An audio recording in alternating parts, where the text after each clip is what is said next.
Gjeneta dhe Gjesti në Big Brother VIP Kosova kanë krijuar një situatë të tensionuar dhe të ndërlikuar, ku komunikimi i jashtëpër ka kaluar pragun e një thjesht debatimi.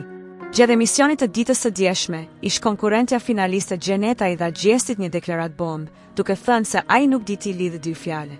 Kjo vërejtje u përdor si një mjet për të denoncuar dhe për të nënvlerësuar Gjestin, duke sugjeruar se ai nuk ka aftësinë e duhur për të komunikuar në mënyrë të qartë.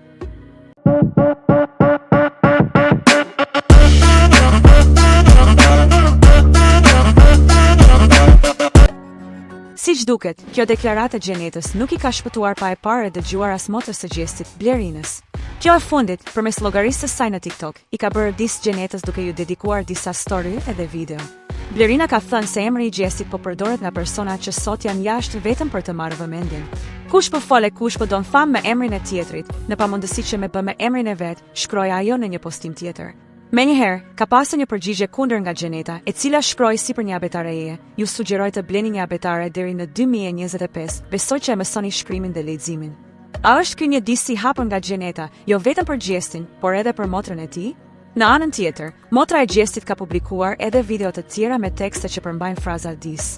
Përveç kësaj, situata mes Gjenetës dhe Gjestit në Big Brother VIP Kosova ka reflektuar edhe një prirje të theksuar të saj për të reaguar me veprime para se të mendoje.